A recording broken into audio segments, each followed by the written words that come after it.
दोस्तों नमस्कार। Colonel Ajay, CEO Ajay astro money group first global astro finance digital channel से आपसे मुखातिब होता हूं। आज 13 सितंबर सन 2023।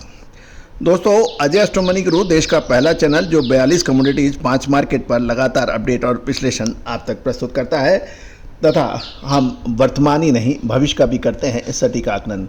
दोस्तों, राइस यानी चावल के ऊपर हमने लगातार आपको अपडेट दिए हैं। सरकार द्वारा चावल निर्यात पर प्रतिबंध, मिनिमम एक्सपोर्ट प्राइस $1200, इन सब की जानकारियां हमने आपको सबसे पहले देने का प्रयास किया है।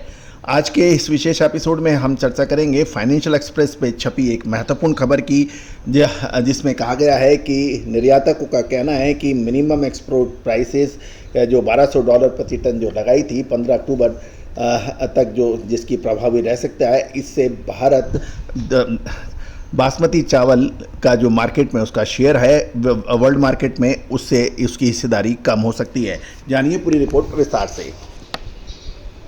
दोस्तों, फाइनेंशियल एक्सप्रेस में छपी एक महत्वपूर्ण खबर के अनुसार व्यापारियों का ये कहना है कि ताज़ा बासमती चावल की शिपमेंट जो कि पहले से ही अनुबंधित निर्यात के लिए और भुगतान निपटान न्यूनतम निर्यात मूल्य से प्रभावित हो रहे हैं, क्योंकि गौरतलब है कि सरकार ने $1200 प्रति टन जो मिनिमम एक्सपोर्ट प्राइस चावल की है और जो कि 15 अक्टूबर तक प्रभावी रहेगा, और ये घोषणा लगभग 15 दिन पहले की गई थी।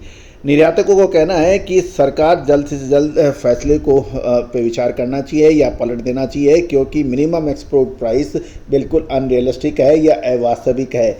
उनका कहना है कि भारत पहले से ही ग्लोबल सुगंधित चावल बाजार में अपनी हिस्सेदारी खो रहा है, जो कि पिछले कुछ वर्षों में बड़ी कड़ी मेहनत से बनी है।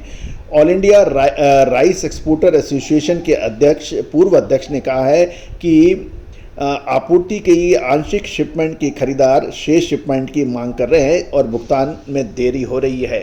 गौरतलब है कि चूंकि अधिकांश बाज़ारों में अंतिम उपभोक्ता इतनी ऊंची कीमतों को तुरंत स्वीकार नहीं करेंगे और अन्य देश इस वर्ष पूरे बाजार पर कब्जा कर सकते हैं। दोस्तों, गौरतलब है कि भारत चावल निर्यात में बहुत बड़ा हिस्सा रखता है और जो ये $1200 की मिनिमम एक्सपोर्ट प्राइस है, इसको तुरंत बाकी देश एक्सेप्ट नहीं करेंगे, और जबकि थाईलैंड, वियतनाम और दूसरे देश इसका फ़ायदा उठा सकते हैं।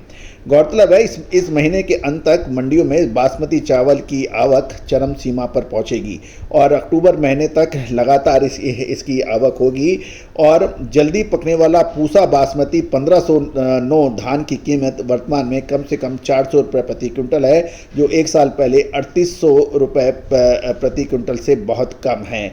यानी उसकी कीमतों में फ़र्क है। दोस्तों, पिछले 5 वर्षों से बासमती चावल का औसत निर्यात मूल्य $975 प्रति टन रहा है, जो अब लोगों का ये कहना है कि $1200 और बहुत अधिक दाम है। गौरतलब है साल 2022-23 में देश से $1050 प्रति टन की औसत से 4.78 बिलियन मूल्य का 4.56 मिलियन टन बासमती चावल का निर्यात किया गया था। बासमती चावल के ग्लोबल बाजार में भारत की हिस्सेदारी अब की लगभग 80% है।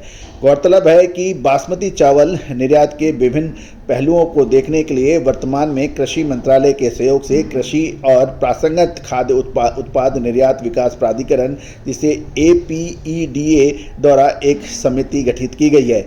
सूत्रों का कहना है कि समिति ने पिछले सप्ताह चावल निर्यातकों के साथ एक बैठक की थी और ये महीने के अंत तक रिपोर्ट सौंपने से पहले प्रमुख बासमती चावल उत्पादक राज्य पंजाब, हरियाणा, पश्चिमी उत्तर प्रदेश और अधिकारियों से भी मुलाकात करेगी।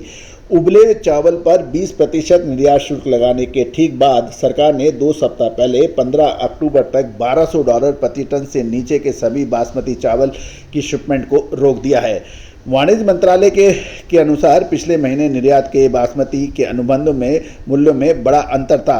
सबसे कम कीमत $359 प्रति टन थी, जबकि औसत निर्यात मूल्य $1214 प्रति टन था। गौरतलब है कि MEP मिनिमम एक्सपोर्ट प्राइस को स्थायी रूप से प्रीमियम बासमती चावल की आड़ में सफ़ेद गैर बासमती चावल के अवैध शिपमेंट को प्रतिबंध करने के लिए ये लगाया गया था, कि क्योंकि खबर ये थी कुछ व्यापारियों ने इसका नाजायज़ फ़ायदा उठाया था। यदि हम ग्लोबल संकेत देखें यानी जीआई ग्लोबल भूगोलिक संकेत यानी जीआई टैग वाला बासमती चावल पंजाब, हरियाणा, पश्चिमी उत्तर प्रदेश, जम्मू और कश्मीर, उत्तराखंड के 70 जिलों में उगाया जाता है और सुगंधित और लंबे दाने वाला चावल ग्लोबल बाजार में प्रीमियम माना जाता है। वाणिज्य मंत्रालय ने पहले कहा था उसे गैर बासमती सफ़ेद चावल के गलत क्लासिफिकेशन यानी वर्गीकरण और अवैध निर्यात के संबंध में विश्वसनीय फील्ड रिपोर्ट मिली है जिनकी शिपमेंट पर 20 जुलाई 2023 पर प्रतिबंध लगा दिया गया था। गौरतलब है कि बासमती चावल के लिए MEP यानी मिनिमम एक्सपोर्ट प्राइस और अक्टूबर के मध्य तक उबले चावल पर निर्यात शुल्क से सरकार को 2023-24 के लिए खरीफ चावल उत्पादन का अनुमान प्राप्त करने का समय मिल जाएगा। दोस्तों, ये एक महत्वपूर्ण खबर है जो फाइनेंशियल एक्सप्रेस में छपी है, जो आपके लिए हम लाए हैं। दोस्तों, ये तो निश्चित है कि अगले 1-1.5 महीना चावल के लिए बहुत महत्वपूर्ण साबित होगा और यदि सरकार ने सही समय पर सही निर्णय नहीं लिए तो इससे चावल एक्सपोर्ट पर काफ़ी फर्क पड़ सकता है। लेकिन उम्मीद है कि कोई महत्वपूर्ण सही निर्णय लिए जाएंगे। गौरतलब है एक तरफ व्यापारियों की धोखा देने की प्रवृत्ति से सरकार ने ये कानून लागू किया है, लेकिन उम्मीद है कि इसके ऊपर अब सही निर्णय हो पाएगा। All the very best, good luck, happy trading.